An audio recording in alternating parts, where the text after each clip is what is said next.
the 4-H Volunteer Cafe. This one's all about livestock. So tonight you're going to learn how to be creative and use all the resources within your community and your county to provide livestock education for the livestock club. So this is a part of a volunteer development series that the Area 2 educators in Southern Indiana have been offering. That we're on year 2 of this program, and we hope you enjoy. Without further ado, I'll introduce you to our team tonight. My name is Molly Hassenauer, and I'm the 4-H Youth Development and A&R educator in Crawford. We have also Rebecca Wilkins. She's 4-H in Harrison County, Leslie Lodmill, 4-H in Lawrence County, and Katie Whiteford, 4-H in Clark County. And do we want to do introductions here with everybody that's joining us tonight? Yeah, we could. That we're a small enough group. So if you guys want to either unmute or pop in the chat your name and where you're from and kind of your expertise of area of expertise.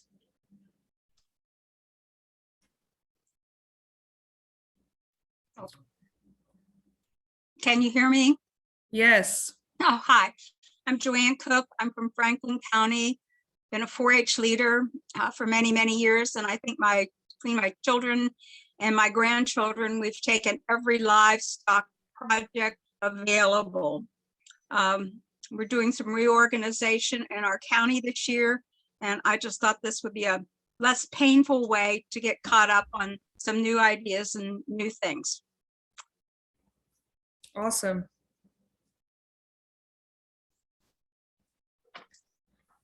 Okay, don't be shy. Jump in there. We have Melissa from Vanderburgh County.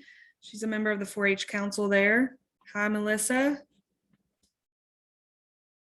Hi, I'm Amanda Bender. I'm 4-H educator in Posey County, and I just wanted to get on here tonight and get some ideas for some workshops in our county.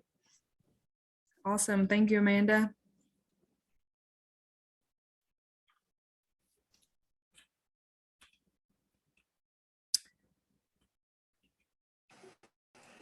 Hi, I'll go next. This is Jessica Carroll. I help out Katie with the Clark County Junior Leaders. I've been a 10-year 4-H'er.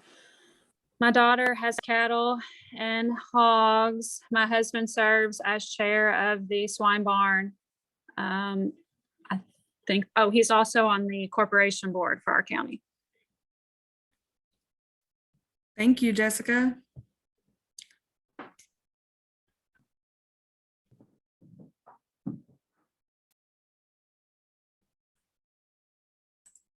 We have a couple more. Anyone else like to introduce themselves?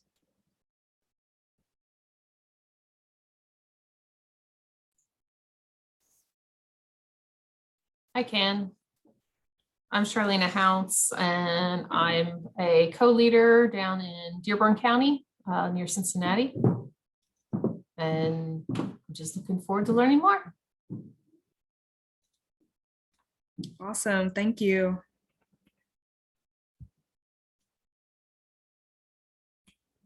Okay, last call. Anyone else like to introduce themselves? And we're going to move on with the training tonight. Okay, well, we're glad we have a couple in the chat. Denise, 4-H club leader in Clark County. She's fixing supper right now. So thank you for the chat, Denise. We hope that you guys enjoy tonight, and we're going to dive a little deeper into the hands-on component of education within a livestock club. And so the purpose of the training tonight is for adult volunteers to gain resources that will enhance their county's animal science programs. We're going to share ideas that can be adapted across all species. We're going to talk about how to involve creativity and play within your learning events.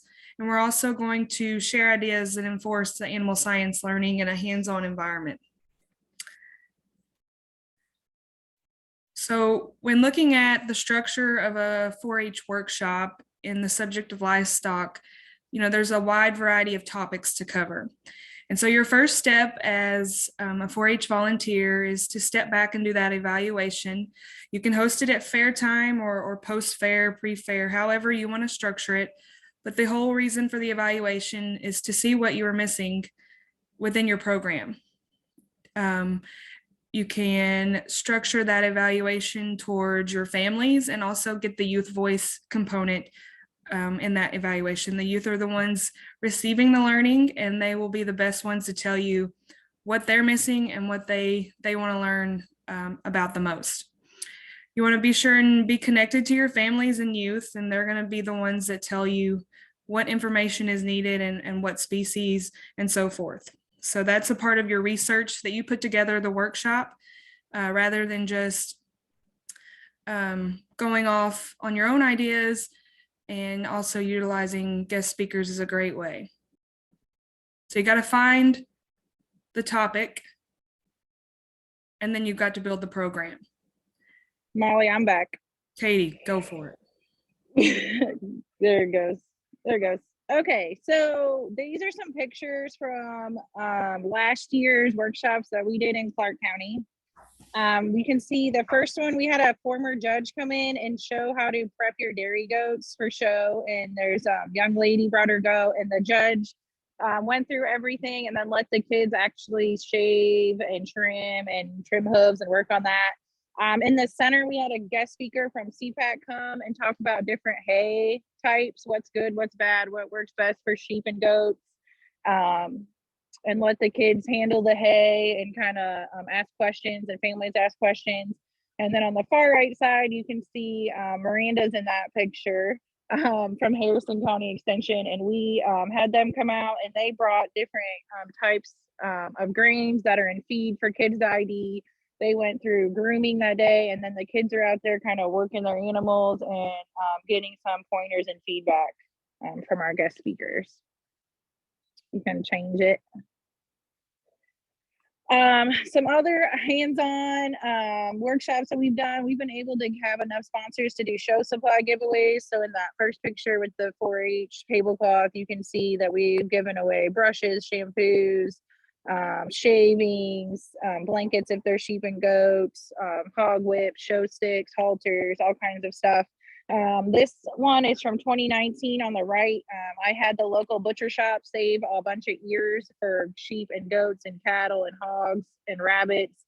And the kids were able to work with the volunteers in those photos and learn about ID, how it works to tattoo, what it feels like to actually tattoo. And then you can see in the center picture there with the yellow paper, they're actually ear notching hog ears. So most kids will never get that opportunity to actually feel what that's like. So having those carcass ears available for kids to actually practice and feel what it's like on is a good experience for them. And it's definitely a memorable workshop for all the kids that were involved. Next, please. And I know they're going to touch on those Ohio Learning Lab kits. We have enough in our area that if it's something that you are interested in as a volunteer utilizing, whether it's at a club meeting or a workshop, we have all the species available somewhere in our area that your county can borrow for area 2. And you can see there that the kids are getting hands-on, whether it's learning about breeds, learning about body parts, learning about skeleton parts.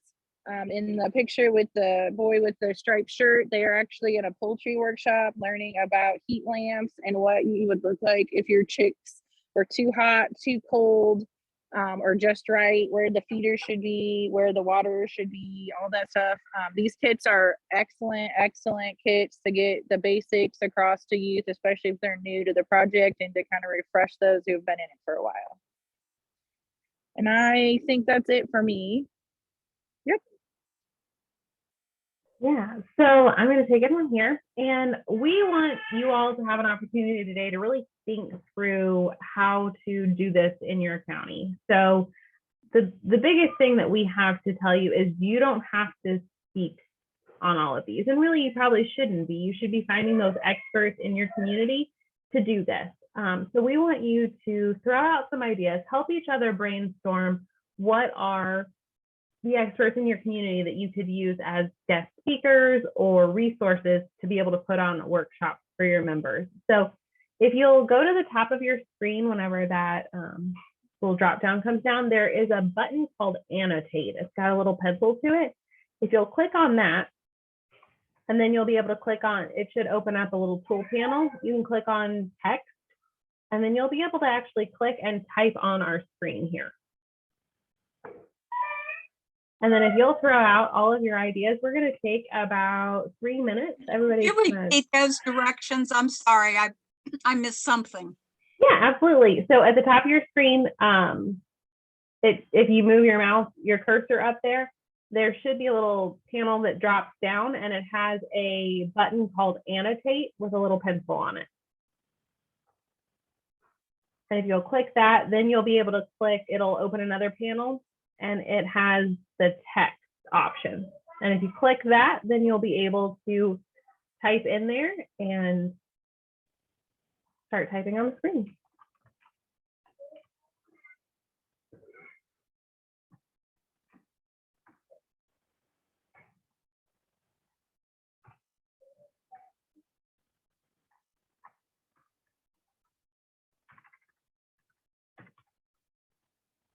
And then if you are having trouble with the annotate feature, you can also drop them in the chat and I can get them added to the screen.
Really getting some good ideas on here now. Let's keep going for just a, get your last ideas on there.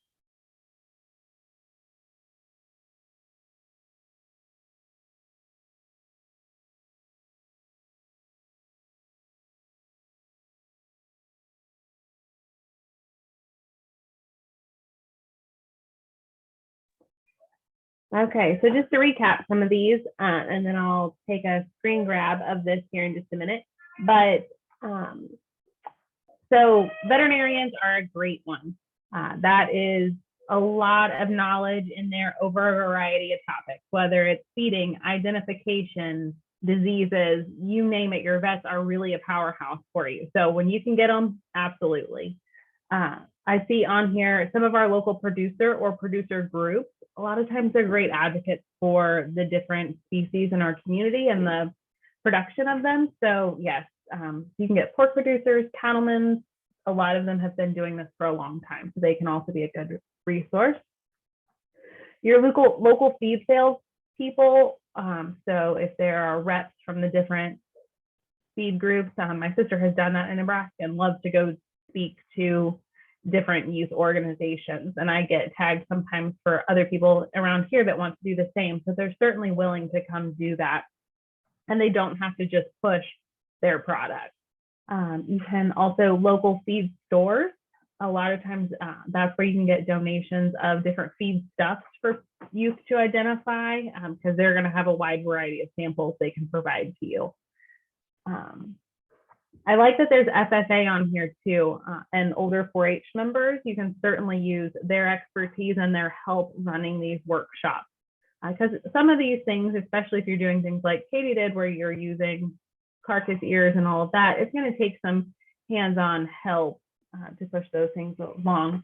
I see breed associations on here, meat processors, all of those sorts of things. So great list here. And as you think about this, you'll definitely be able to think about a lot more. Think about all the places you buy your products for your animal. Think about all the places that you might send your animal. Anything that touches or could touch your animal through the year, it's a great place to start.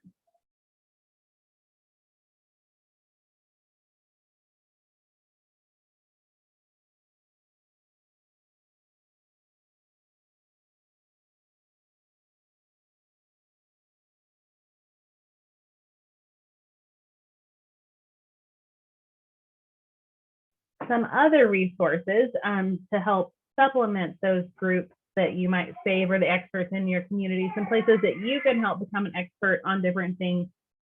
First of all, the Ohio State Learning Lab kits that Katie had mentioned before. These are giant kits that come with laminated posters. And by poster, that makes it sound like just something you hang up on a wall. These are all interactive. They have interactive elements to them in some way or another. And so you'll have things on there from the importance of breed identification or animal identification, the how to identify your breeds, and all the way down to how to administer medicines, the parts of a medication label. There's so many activities on there. There is your year of 4-H and beyond worth of curriculum that you can do, because some counties you'll do one livestock workshop a year, and some counties like mine, I actually have a club for each species. And so they're trying to program for 6 or more meetings per year. So plenty of content in those learning lab kits to go on and on. If you've ever sent a team up to teens as teachers, they're also a great resource because you have a team of 3 to 4 teenagers that can come back and teach animal science.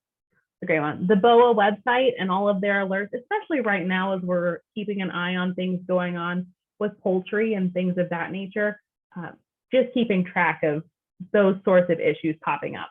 And then your Indiana 4-H website has been redesigned, and there are a lot of great resources on there specific to the individual project that you can find.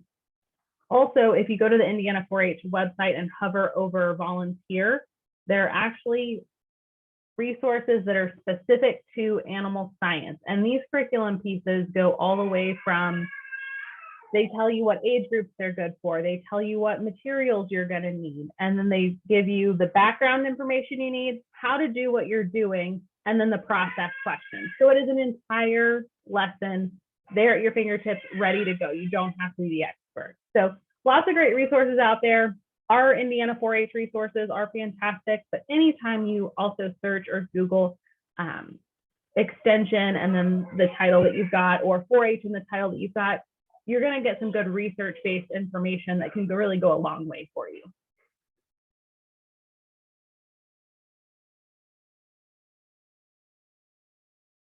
Okay, so here are a few ideas from some different workshops that we have either collectively or individually test drove for you already.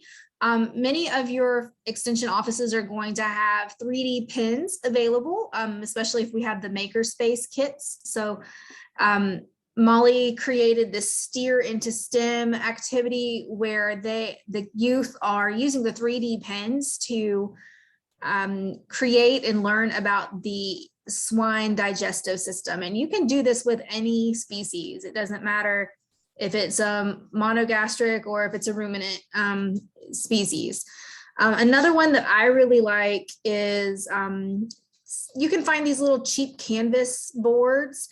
And one activity that I've done is take the youth, we put a live horse in front of them and go through the skeletal system, talk about how the vertebrae connect to the skull and the shoulder and all of the different parts down the leg, and then have them lay over the muscle groups with watercolor. so they can kind of see, they can actually flesh out their animal in watercolor. So that's a really fun one. And then if they start to get too caught up in the technicality of it, turn it into an art project and say, okay, from here on out, let's be creative. This is your artwork, and go from there. But they're going to get that technical education, the bones there, and then just have fun with it.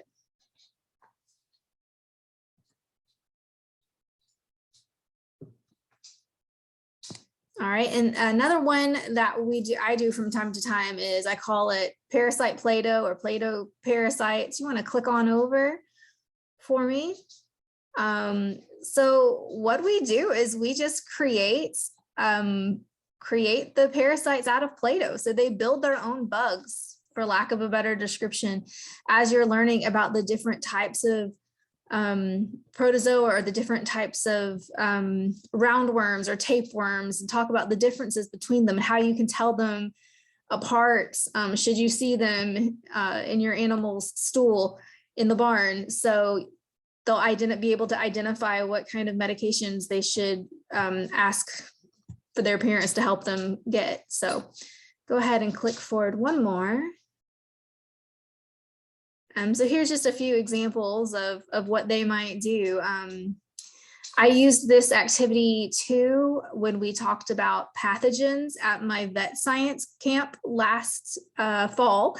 And so we built viruses, and we talked about how viruses look different than different types of bacteria, and then compared those to the protozoa and to the worms. So we got a clear understanding of how these germs are different than bugs, because sometimes we call germs bugs, you know.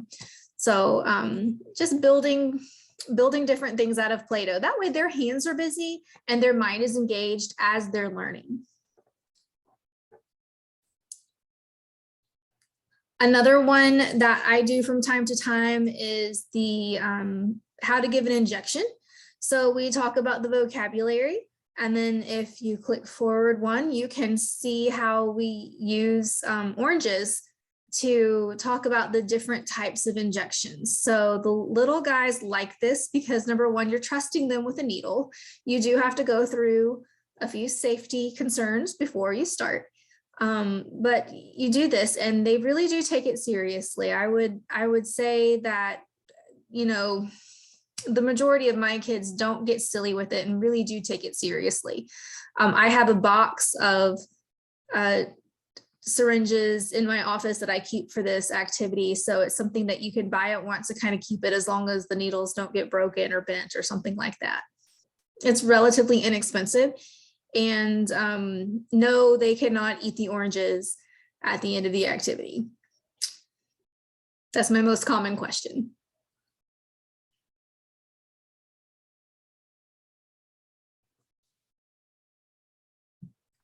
Okay, so now that we've given you some ideas, we want you to think about this. So we're going to send you into a breakout room for 5 to 10 minutes. We're going to check on you and see how it's going. But we want you to do 3 things. And I will drop this in the chat. I think it'll let me do that, but I'll send a message too so that you can see it when you're in the room. But the 3 things that we want you to accomplish: we want you to figure out what you want kids to learn at your livestock workshop. We want you to figure out what the experts that you're going to use to do this are. And then put together just a quick itinerary, just a quick breakdown of what your workshop's going to be. Is it going to be a full day thing? Is it going to be an hour-long thing that you do multiple sessions? What's it going to look like? So we're going to put you in breakout rooms. Whenever I click open all rooms, it's going to pop up a box that says that you can join the breakout room. So before we get going, do we have any questions or thoughts?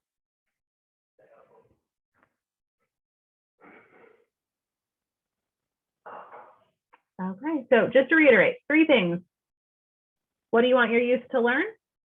What are the experts that you're going to use to help do that? And what's a sample itinerary? So I'm going to open those rooms up and work with your group to get that figured out.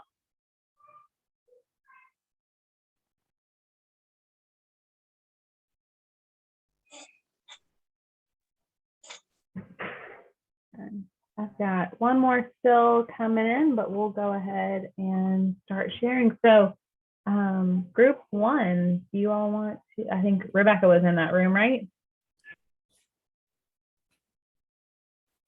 Just lost power. So Rebecca, do you want, or Rebecca's group, can you share with us what you designed? Like I do this, so let one of the volunteers answer. I can go.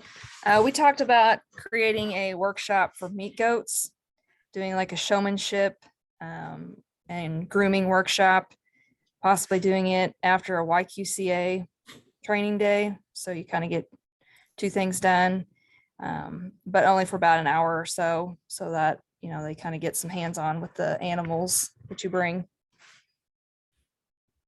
Yeah, doing it after YQCA is typically a pretty big draw to get them there for multiple things. I think Katie's done that before with our small animal clinic in area 2, and it's worked really well when Katie and Molly have planned it that way. So what experts are you going to try and pull in for that?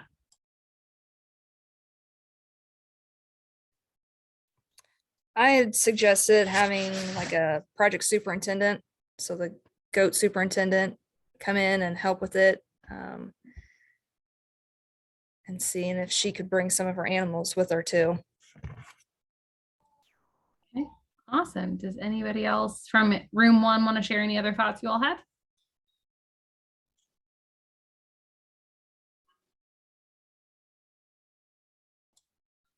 Okay, room 2, you want to share with us what you all designed?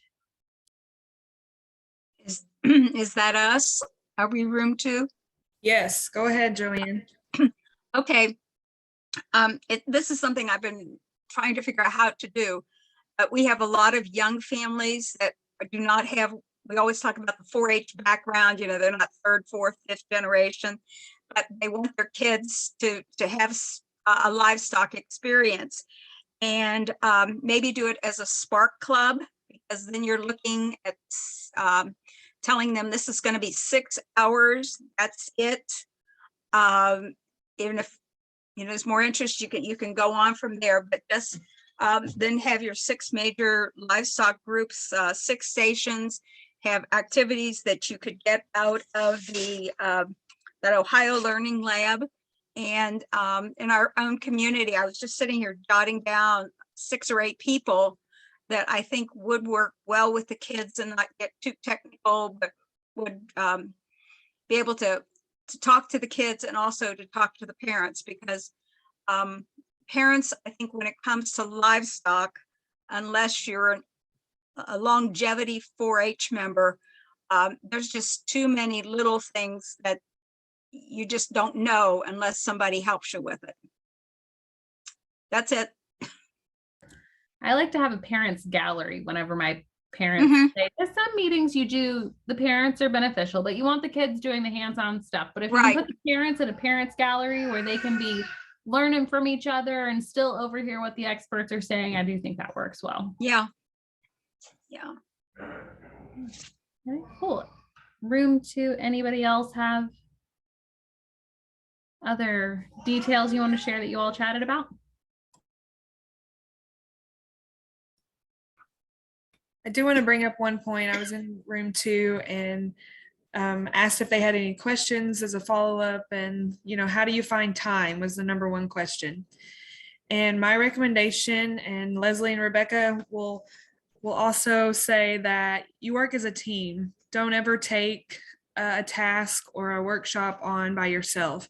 Spread out the responsibility, work together with other volunteers and those experts in your community, and you'll provide overall a stronger workshop in the end versus doing it single-handedly. I say that on the regular. I actually tell my club leaders, I don't care if you know anything about the species that you're working with. My club leader, their main job is more to be a ringleader for me. I need somebody who's going to be a communicator and a delegator. I don't want my club leader doing all the work. I want them to help coordinate the thing. They need to be able to pinpoint the things that need to get done and then find the people to help them get done. So I think that's absolutely right, Molly.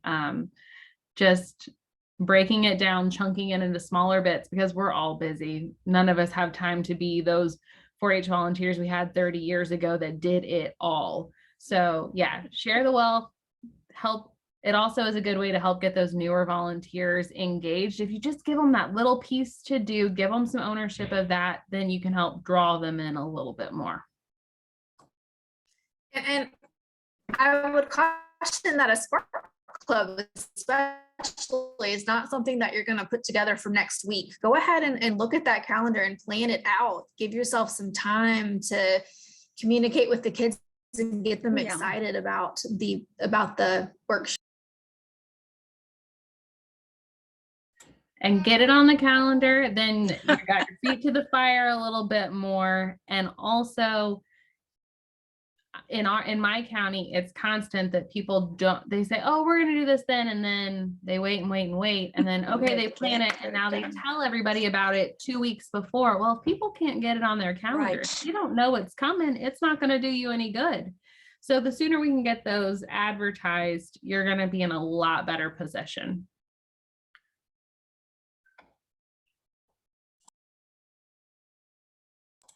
Awesome. Well, thanks for sharing your thoughts with us. And you should break down and have an itinerary.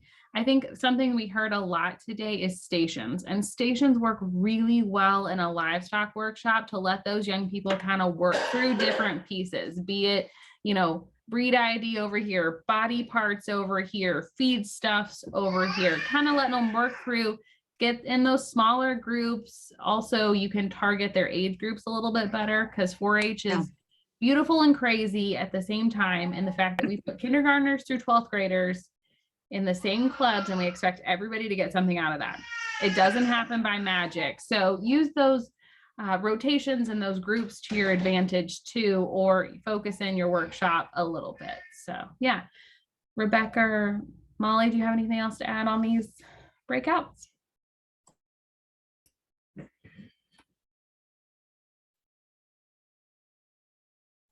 Okay. I think you guys are ready to go back to your counties and do great things.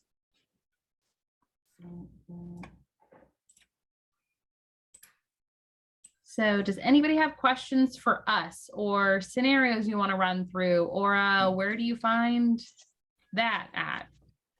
Or we've got this challenge or this question that we get all the time in our county. How would you fix it? Excuse me. I'm just wondering where we can get like a list of the activities or what are included in these Ohio Learning Lab kits, and what counties do have them.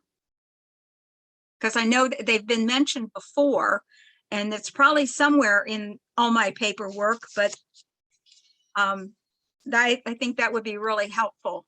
And maybe, I don't know if you put it on afterwards or something like that. So their website will have a detailed description and the price sheet for every species kit. The kits are per species. Okay. So they range in a variety of pricing. But your first step would be, you said you're from Franklin County? Yes. I would reach out to your extension office and ask your 4-H educator. There's a possibility that they have them in their own office right there at your fingertips. If not, ask them to find one in a surrounding county. Okay, so there isn't like a master list of where they are. Their website, and Leslie, if you can still see our screen on the presentation, she's pulled it up. So the Learning Lab kits are listed there. They're clickable live, so you can see the detailed description of what is included in every kit. Okay. You can see they're pretty pricey. Oh, yeah, but they're sold out right now, so like I'd have to borrow one. Yeah, but that's the best way. I come from a small county, and I borrow. We pass it back and forth, and that's been really beneficial for us because A, I don't have enough storage, and B, to own all of them, they are pricey, but they are very, very helpful. I actually wrote a community foundation grant. That's what I was going to say. And I wrote them all at the same time. I had a couple of my clubs that I had really gotten to buy into the idea of owning one, and they had some money and could support that from one of their open shows. And I actually used that to my advantage when I wrote my grant, because I used that, I Okay. called that matching funds. And so I just wrote the local community foundation, and they funded me, I think it was in the neighborhood of like $2,700. And at that time, about 6 years ago, that bought me all of them. So Lawrence County wow. has them. I know Clark County has them too. So there might be one closer to you, Joanne, that Yeah. has them. I just don't know who might be closest to you. So I would encourage your educator to reach Oh, out sure. to your area. And then if they don't know, have them reach out to area 2, and we might be able to coordinate something. Okay. Yeah. But I dropped the link to all of them, and they do typically go out of stock. But if you'll put your notify me in here, they Mhm. do come back in stock. It's whenever they're trying to update things that they Sure. typically run out of stock. So they Okay. do a pretty good job of keeping things updated in these. Okay. That gives me something to write a grant for.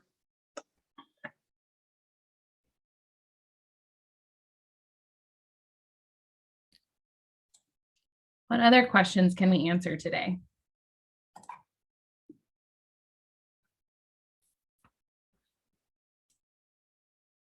And if everybody could drop in the chat what your biggest takeaway, what the most helpful little aha moment from today was, that would be a big help for us.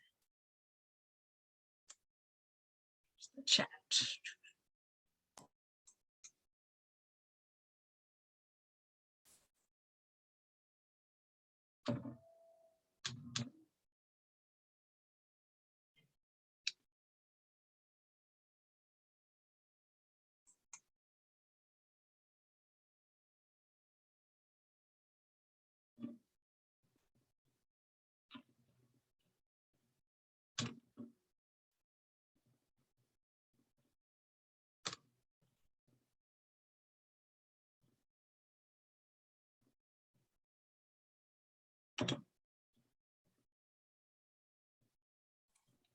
And then I have also put in the chat, if you don't mind, to give us a little bit of feedback tonight so that we can keep these improving.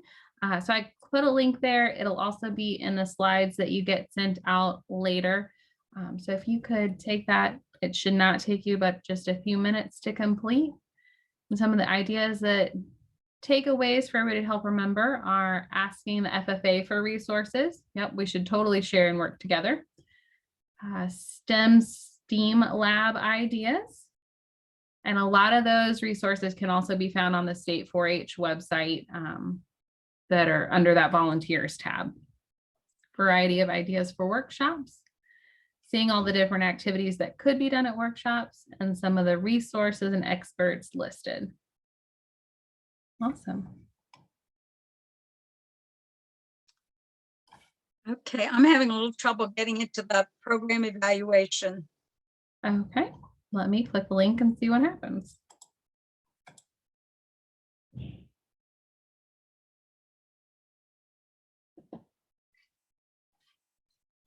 Ah, okay. So if you click the link, mine worked. If it didn't for you, let me send it directly to you just in the link by itself, Joanne. Okay, that would be fine.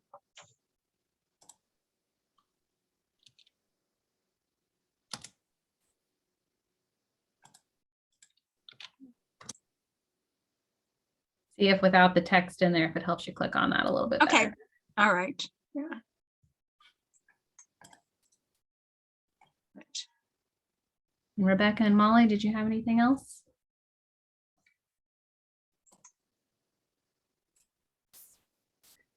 I do not. You see our contact information on the screen. Don't ever hesitate to reach out to us. If you want any additional input or insight on some of those STEM activities that Rebecca talked about, like I personally have the resources for that 3D pen one. I'd be glad to email you what I have for that and share my resources. So reach out if you have any questions or need anything following our session tonight. Okay. Somehow I've lost what you sent me.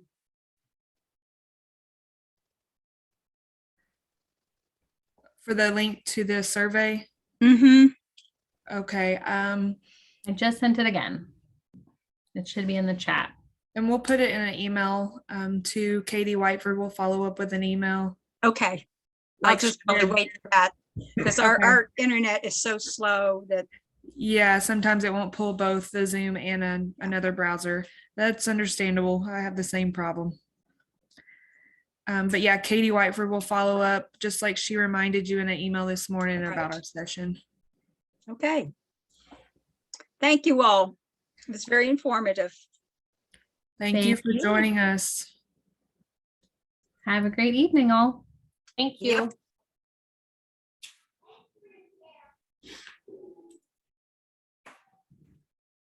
We just had somebody that's coming in from the waiting room now that just joined.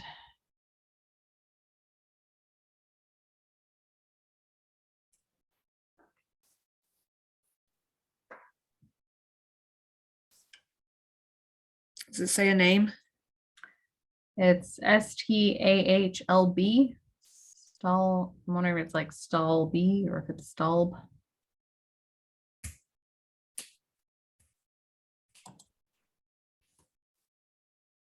You can take out that Joanne Cook. She had 2 the whole time. There it goes. Yeah. I just kicked her back to the waiting room.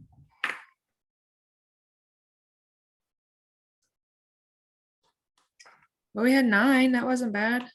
Well, let me stop recording. I'm gonna count Colton. He's sitting here listening to every word.